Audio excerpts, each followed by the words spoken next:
Bienvenidos a Me Quiero Volver Chango. Gracias por hacerme su cómplice para matar el tiempo hoy que el Barça ha vuelto oficialmente a las andadas. Hoy el Barça ha regresado a esos lugares que parecía haber superado, que ya no tendría una recaída que lo llevara a un sitio de mala muerte como acabó siendo en 2016 el Parque de los Príncipes, o en 2018 el Estadio Olímpico de Roma, o en 2019 Anfield, o en 2020 el campo del Benfica, el Estadio da Luz, etcétera, etcétera, etcétera.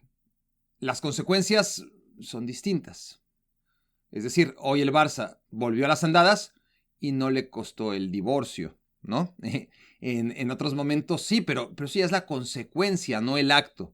Y el acto de desconexión es el mismo que pensábamos, o que yo pensaba, que el Barça ya había superado. Que ya había superado porque había quedado atrás en el tiempo, porque particularmente esas derrotas, por cómo se dieron las remontadas en contra de la Roma en 2018 y de Liverpool en 2019, pues habían sido otra generación de futbolistas, que este Barça ya no tenía que lidiar con esos traumas que eran como una bola de nieve, que se iba haciendo más grande y más grande y más grande, que todo empezó en el Parque de los Príncipes en 2016, cuando el Barça pierde 4-0 el partido de ida, después remonta, pero bueno, no es algo en lo que queremos ahora mismo profundizar.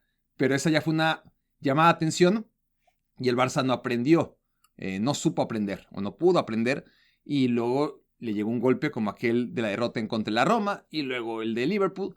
Y las consecuencias fueron nefastas porque en aquel momento contra la Roma necesitaba 3 goles y avanzó. El Liverpool necesitaba 4 goles y avanzó después de que el Barça llegaba con una muy cómoda ventaja tras el partido de ida.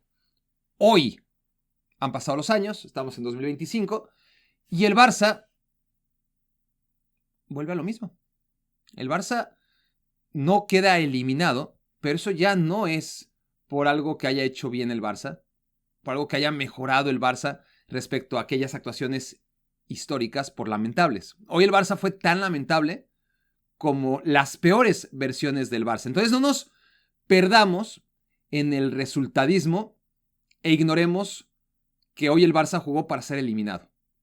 Porque no puede ser que, dependiendo de la capacidad del rival para castigar a un Barcelona nefasto, nosotros juzguemos una actuación de, hizo lo que tenía que hacer y al final avanzó, y no condenar lo que en sí mismo fue una actuación digna de que le hayan remontado otra vez. Que el rival no tiene la calidad, las capacidades, más allá del buen partido, serio, entregado, que hace el Borussia Dortmund, al límite, todo eso hay que reconocerle. Pero el Barça contra otro equipo, contra un equipo que realmente sea candidato a la Champions, un equivalente a aquel Liverpool de Klopp, un equivalente a aquel Paris Saint-Germain de Unai Emery, un equivalente no tanto a la Roma que le eliminó, pero sí, por supuesto, al Bayern Múnich que se encontró en Portugal. Un Barça, dentro de todas las desconexiones que sufrió en tiempos que hoy no parecen tan remotos como ayer, parecían tiempos superados, una actuación del Barça como la de hoy contra un equipo más capaz que el Borussia Dortmund, nos estaría ahora haciendo hablar de lo que creíamos imposible, de que el Barça sufrió una eliminación en cuartos de final tras haber ganado la ida 4-0. No pasó, pero insisto, no fue por virtud del Barcelona. Toda la virtud del Barça fue en el partido de ida. Como virtud estuvo el Barça para llegar también con una goleada a favor en todas las ocasiones en la que un equipo capaz de remontarlos le remontó. El Borussia Dortmund no tiene con qué. Tiene para meterle miedo y para dejarnos con muchas dudas, lo que parecían certezas, y este Barcelona, por un lado, y eso es incuestionable, está en semifinales, vuelve a semifinales de Champions League después de muchos años, concretamente 2019, cuando le gana 3-0 a Liverpool en la ida y pierde 4-0 en la vuelta en Anfield. Desde entonces no llegaba tan lejos el Barça. Eso es una realidad. La otra realidad, y eso no se puede cuestionar, es que el Barça llega a semifinales tras haber eliminado al Benfica y al Borussia Dortmund. Benfica y Borussia Dortmund son dos equipos grandes, dos equipos históricos, pero no son dos gigantes. Son dos equipos que dentro de la grandeza europea son medianos, ¿no? Para estar en cuartos de final ya cumplieron, en el caso del Dortmund y en caso del Benfica octavos de final. Llegaron a donde tenían que llegar y perdieron ante un equipo contra el que tenían que perder. El Barça no hizo, más allá de la buena actuación general en la primera ronda, en la larga primera ronda que le dejó en segundo lugar y que no podemos olvidar, ya a partir de eliminación directa, el Barça ha hecho lo que le tocaba, eliminar al Benfica, no sin algún sobrepaso, y eliminar al Dortmund con muchos más problemas de los que se antojaba iba a tener tras haber vencido 4-0 en la ida. ¿Qué le pasó al Barça? Bueno, el Barça viene arrastrando ya 3 partidos en los que algo no acaba de convencer. Ya son 3 seguidos. Claro que no es fácil jugar, y lo dijo Hansi Flick. Mantener la excelencia cuando juegas cada 72 horas es complicado. Pero más le vale al Barça tratar de acercarse a esa excelencia, porque si no se va a quedar en el camino. Si sigue jugando, por supuesto, como jugó hoy, no va a ningún lado. La clave es no volver a jugar tan mal como lo hizo hoy en contra el Borussia Dortmund. Que hoy claramente sea el peor partido que se pueda permitir el Barça, porque iba ganando 4-0. Porque en cualquier otro contexto, con cualquier otro rival, una actuación así es lapidaria. Fue vergonzoso lo que hizo el Barcelona, y lo que le salva, claro, es el resultado de ida y la incapacidad del equipo rival para hacer algo más de lo que hizo bastante, ¿no? Aquel gol en fuera de juego, uno más, que la anulan y que a todos les puso los pelos de punta porque parecía que el Dortmund se ponía 4-1, como se hubiera puesto la cosa, ¿no? Pero el Barça le gana a un Benfica que ni siquiera es ahora mismo superélite como fue en algún momento del pasado en Portugal. Es un equipo que está ahí, complicándose la vida y con un presupuesto menor al que ha tenido en otras ocasiones, pero serio. Y un Dortmund que está en el 9º lugar de la Bundesliga. Esa es la realidad del Dortmund. Y entonces también hay que decir que el Barcelona está en semifinales sin ganarle a nadie todavía. Ya veremos en contra del Inter y en contra del Bayern Múnich. Sí, que si en la primera ronda se enfrentó al Bayern muy pronto y lo goleó, no se puede olvidar. Era la primera ronda y también era un Bayern que no está en su mejor temporada. El Barça ha aprovechado todo esto y el Barça puede ganar la Champions League. Yo creí que era imposible.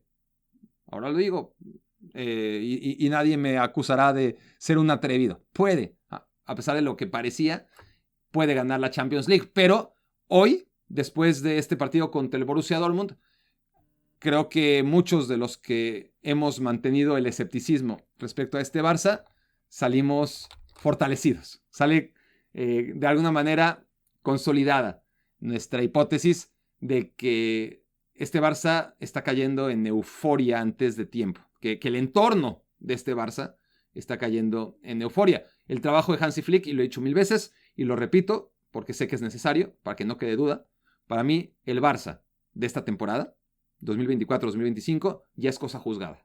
Lo que venga en lo que queda de abril más mayo va a determinar si este Barça gana la Copa del Rey, gana la Copa y la Liga, gana la Copa, la Liga y la Champions, gana la Liga y la Champions, o no gana nada.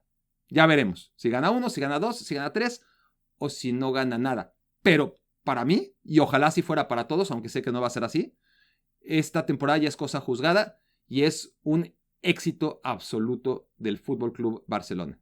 Lo que ha hecho hasta ahora, el nivel al que ha rendido, a pesar de todos los problemas institucionales en los que se encuentra, el nivel de juego, de atrevimiento, de riesgo, todo. Entonces, eso es un paréntesis.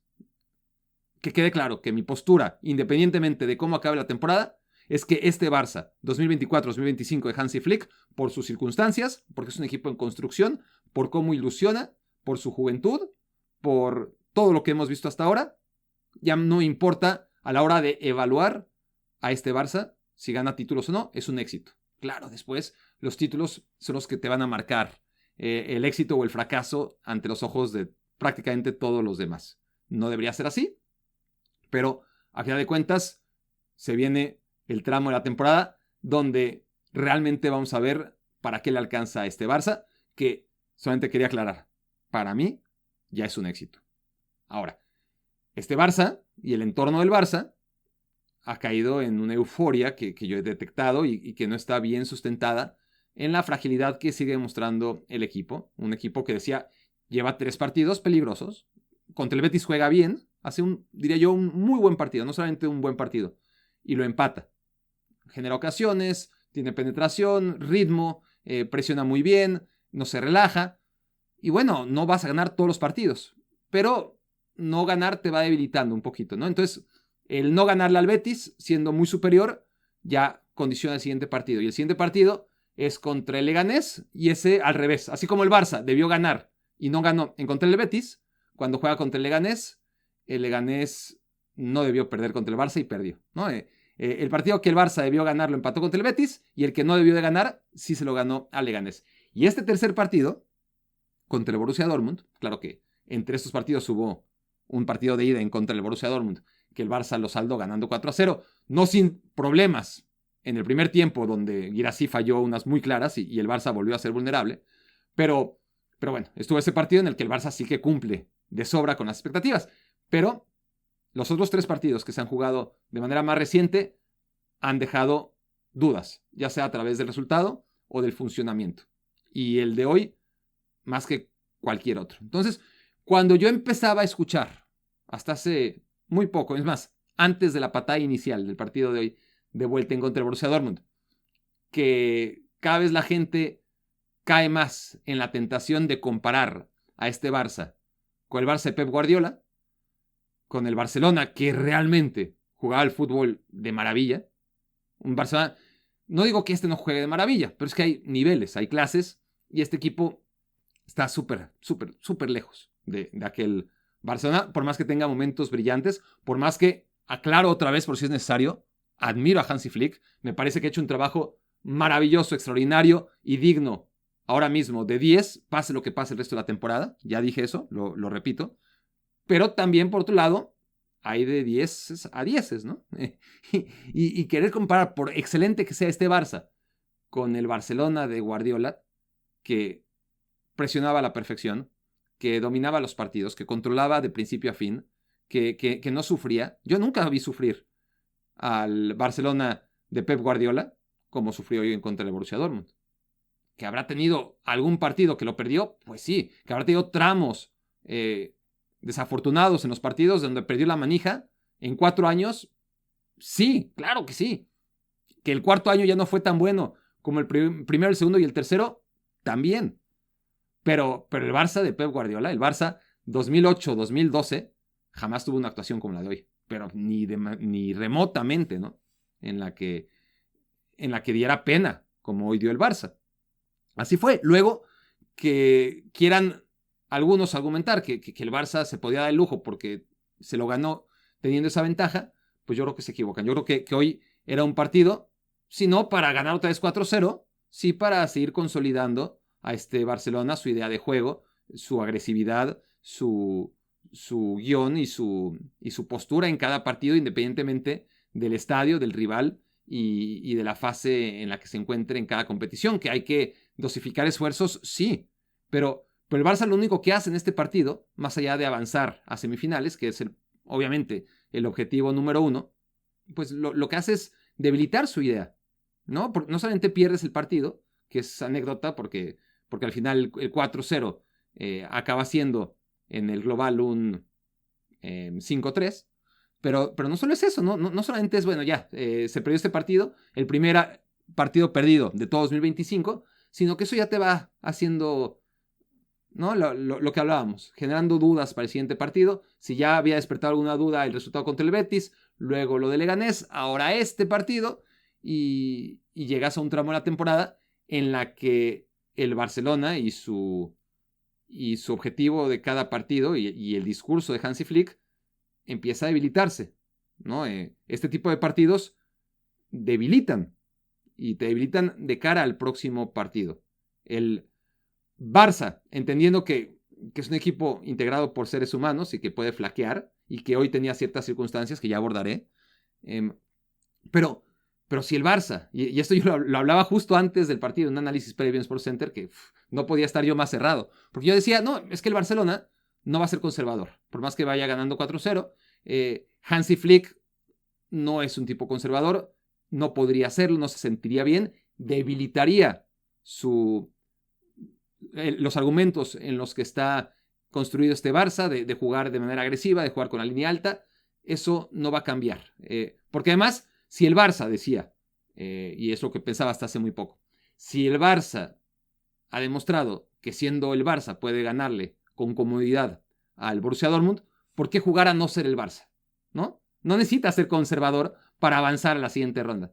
Sé el Barça, tomando obviamente las precauciones necesarias de cara a una semifinal que ya tienes amarrada, pero ¿por qué dejar de ser el Barça? ¿No? Si jugando como juegas, eres capaz de eliminar fácilmente al Borussia Dortmund. ¿Para qué te complicas la vida dejando de ser el Barça y jugando una forma en la que no te reconoces a ti mismo? Después sí, parece mentira, pero la ausencia de Alejandro Balde, a diferencia de otros jugadores en el Barça, no tiene un sustituto que esté a la altura.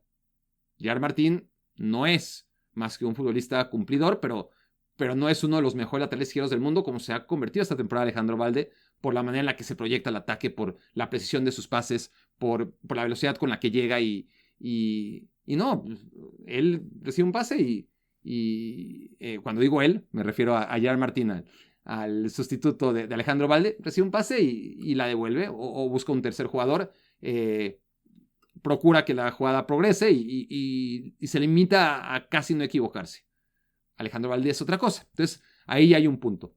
Que Pedri venía condicionado y no querías perdértelo en semifinales por la cuestión de las tarjetas y decides descansarlo. Bueno, ya vemos que el Barça, por más que tenga opciones, pues Dani Olmo es un jugador al que hay que tratar con algodones porque cada vez que juega se lesiona, entonces no es opción.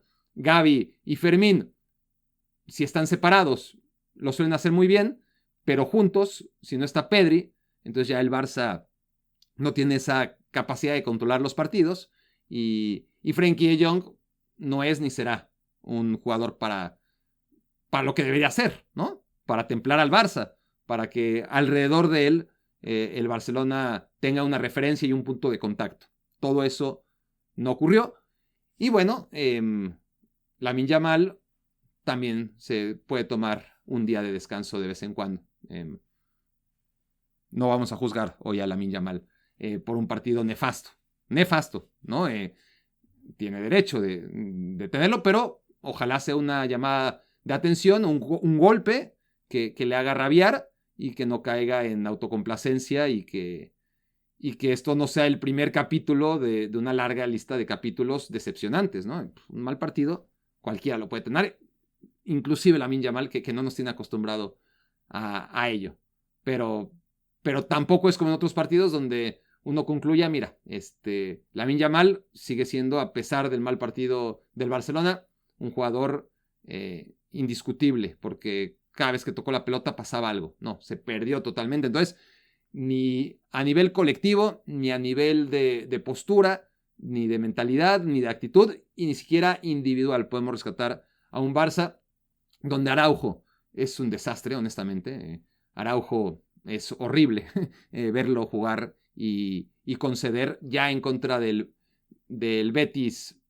Está mucho más preocupado en una acción a balón parado de abrazar al rival y no dejarlo mover en vez de ver la pelota. Entonces le remata a un jugador mucho más bajo que él y así cae el gol del Betis. Y así pierde 2 puntos el Barça en un partido en el que había sido muy superior. Hoy, los 2 primeros goles, hay una gran responsabilidad si no culpa directa, de Wojciech Szczęsny, en uno en franca colaboración con Jules Koundé, el primero, pero el del penal me refiero.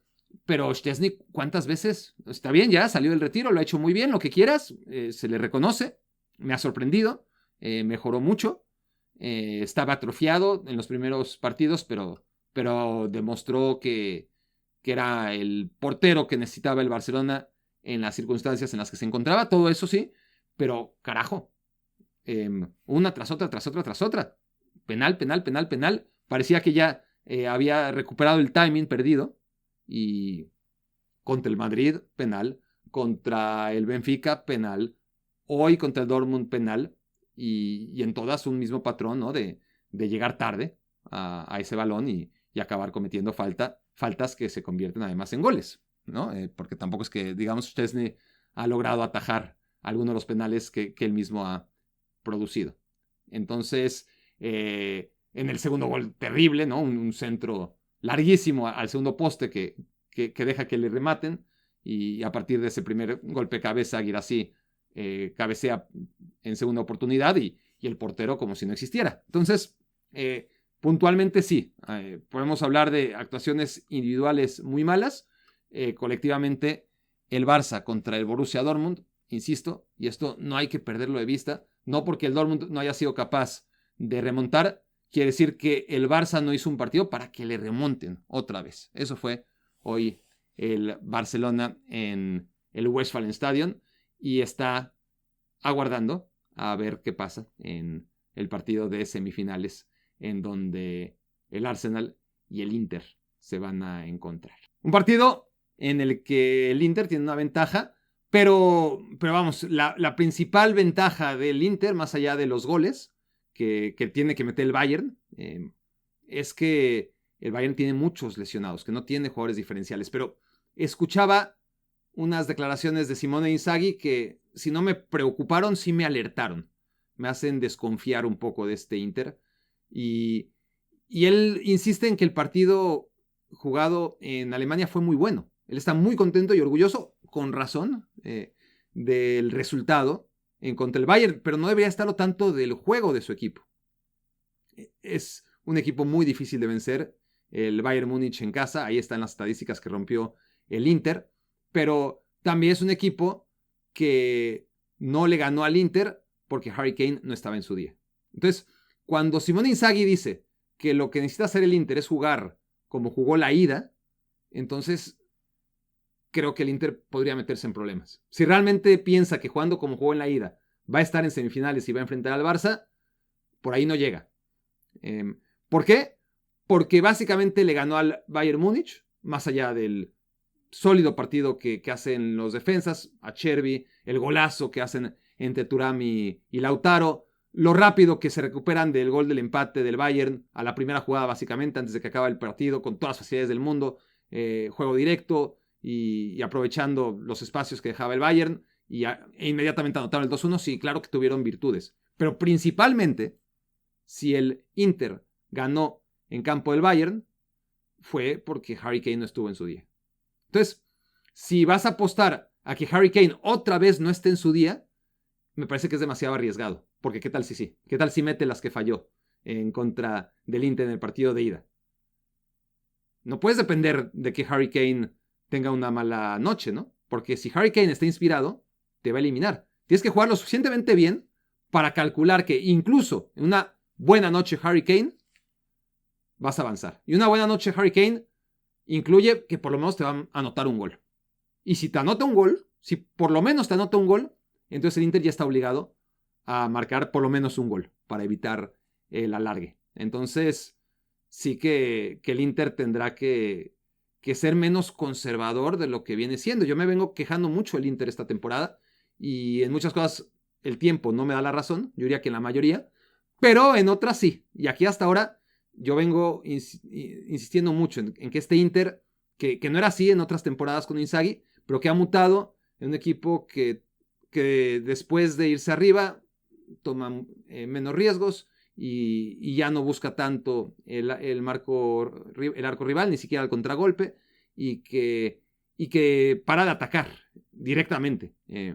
Y en eso, que puede ser muy italiano y parte de la evolución de un Simone Inzaghi, que obviamente evoluciona para mejorar a su equipo, sacrificando cosas que a uno como espectador le pueden gustar y es su trabajo, pero el problema es que no le sale. El problema es que pierde ventajas, el problema es que le empatan partidos y que si piensa que tras este primer partido en Alemania la ventaja de 2-1 merece esperar y no atacar y y ampararse en que Harry Kane vuelva a fallar las que falló, sobre todo la que falló en el partido de ida, entonces se va a meter en problemas. El Inter tiene que jugar mucho mejor que el partido de ida y aprovechar que el Bayern Múnich tiene un montón de bajas, ¿no? La columna vertebral, Neuer, Upamecano, Pavlovic ya volvió, pero Musiala no. Y ahí tienes bajas muy importantes. No estoy hablando de otros jugadores menos relevantes como Kingsley Coman. No, estoy hablando de la columna vertebral del equipo, tu portero, tu defensa central más importante y tu figura en el medio campo, el que puede marcar diferencia. El que le deja toda la responsabilidad a un Leroy Sané, que creo que nadie apostaría que Leroy Sané va a ser la figura que rescate al Bayern Múnich en el partido de vuelta, honestamente, o alguien que todavía no parece tan listo para ello como Michael Olise, pero que quizás sea la gran noche de Olise, que ha tenido sus momentos muy buenos con el Bayern Múnich.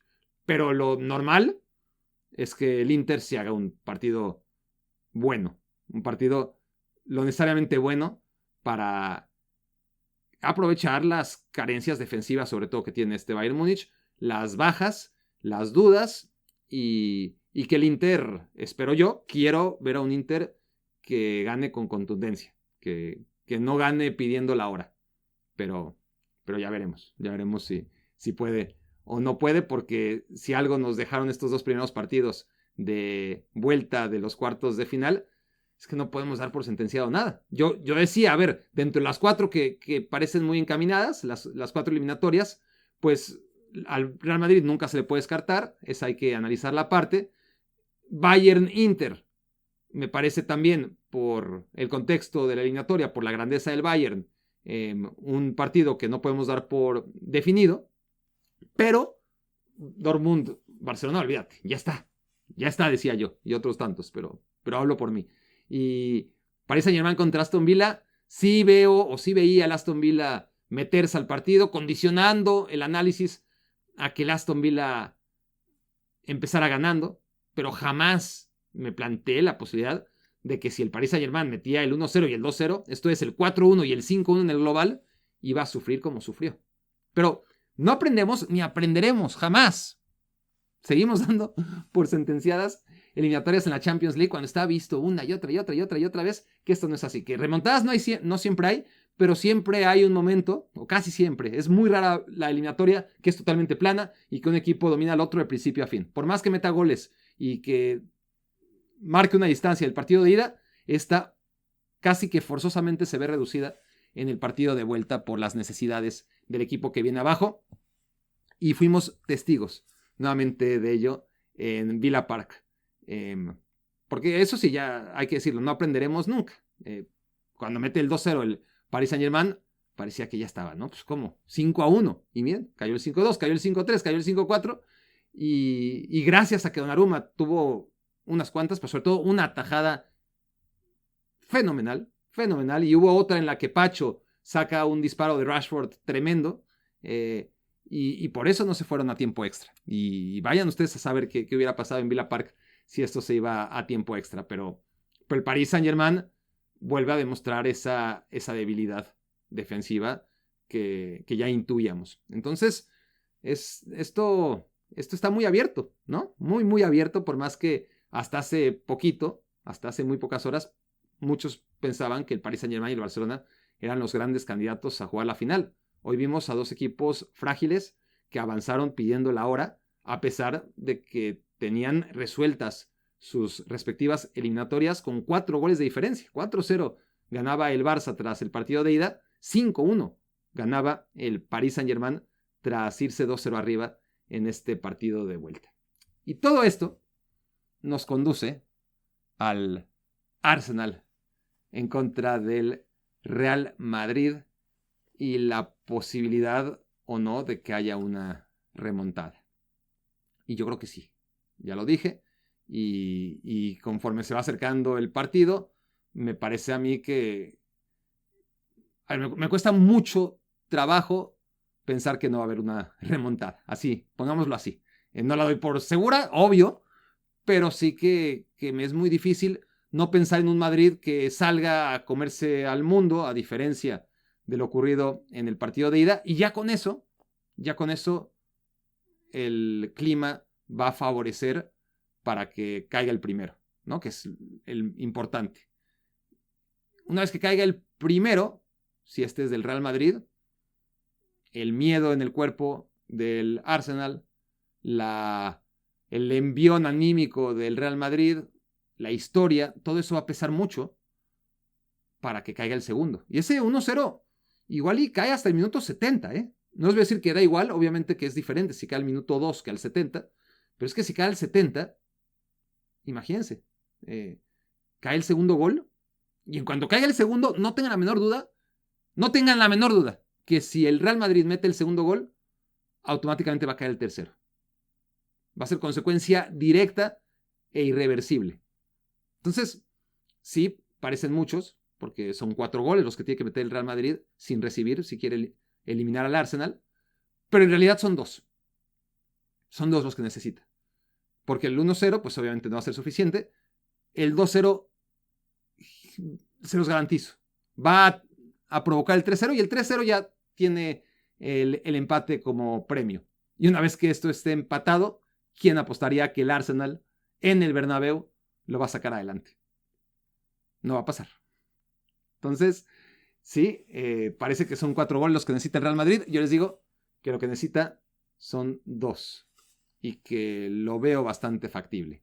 Que no hay argumentos en el presente del Real Madrid para sostener la hipótesis, no los hay.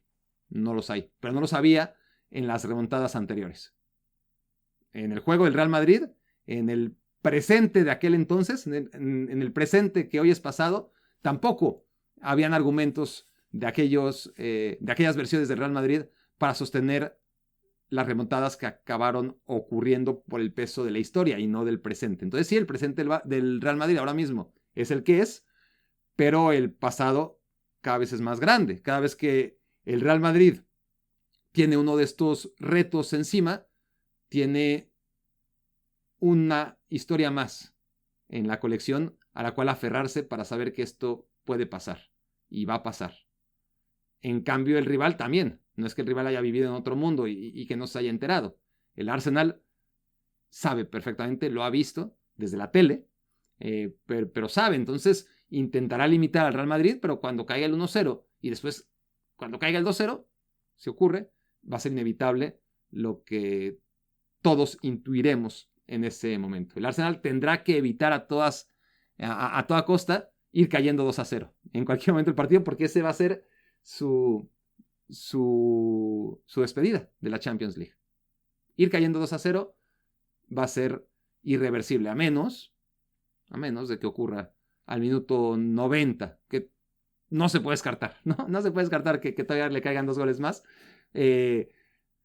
porque sí, cuando te cae el 2-0, el Madrid lo único que va a necesitar es un gol para mandar a tiempo extra, y así le queda un minuto, lo más probable es que lo consiga. Entonces, esto es la clave, ¿no? Que el Arsenal, que no fue un equipo ambicioso, no fue un equipo brillante, no fue un equipo agresivo, no fue un equipo inspirado en el partido de ida. Y en el partido de vuelta, pues, no lo va a hacer tampoco. Si no corrió riesgos, si no fue agresivo y sacó un resultado como el que sacó, pues ni loco va a tomar los riesgos que no tomó en el partido de ida.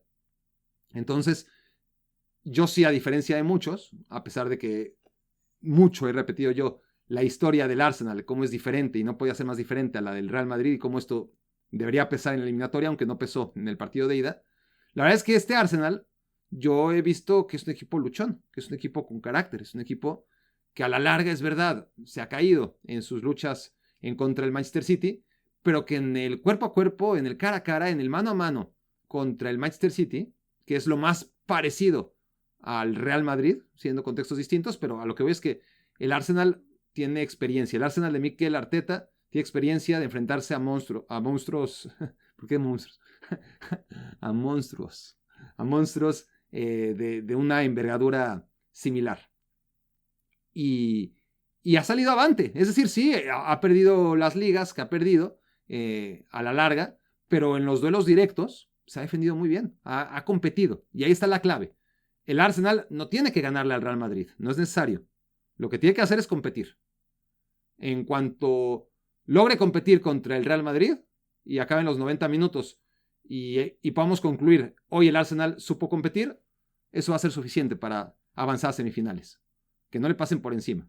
Competir significa que no le pasen por encima y el Arsenal ha sabido evitar que equipos del tamaño, o un equipo del tamaño que es el más parecido al Real Madrid en su contexto, que es el Manchester City, cuando mejor andaba obviamente el City, este Arsenal siempre ha sabido enfrentarlo. No digo que ganarle necesariamente, mucho menos a una liga de 38 jornadas, pero sí en el cara a cara es un equipo que tiene carácter y que yo confío, a pesar de todo lo dicho antes, que este Arsenal va a dar la cara, que este Arsenal va a presentarse y competir. Vamos a ver si lo logra. Esto ya es más lo que quiero que lo que veo venir. Pero está también basado en los antecedentes que he visto de cómo ha logrado Mikel Arteta irle cambiando poco a poco, porque no es de la noche a la mañana, la cara al Arsenal Football Club. Pero bueno,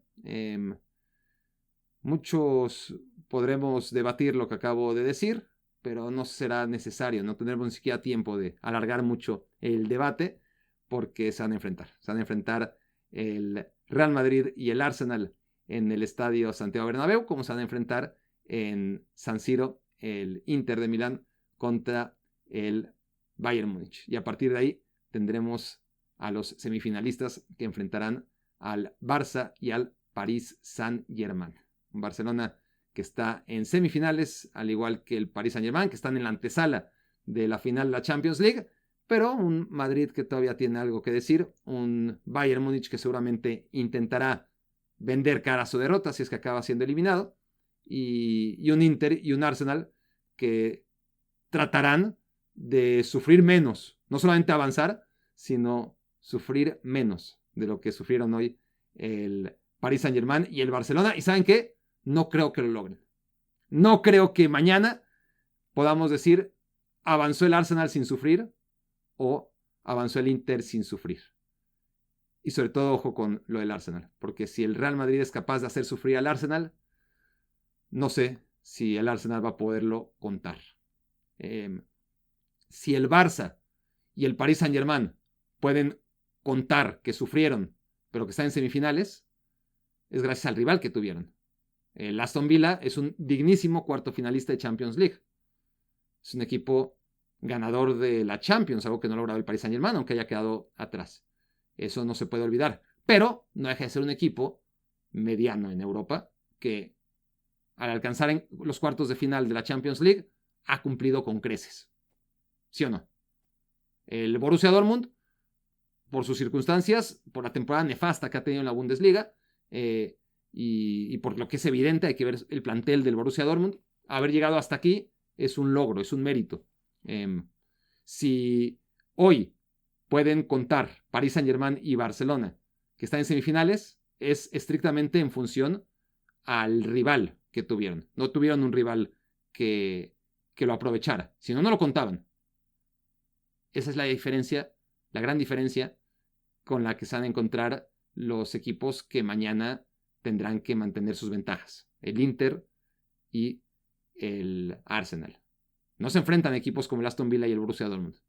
Se enfrentan al Bayern y al Real Madrid. Y si juegan tan mal como jugaron hoy Paris Saint-Germain y el Barcelona, ya no van a poder contarlo. Van a quedar eliminados. Esto fue Me Quiero Volver Chango. Muchas gracias por haberme hecho su cómplice para matar el tiempo.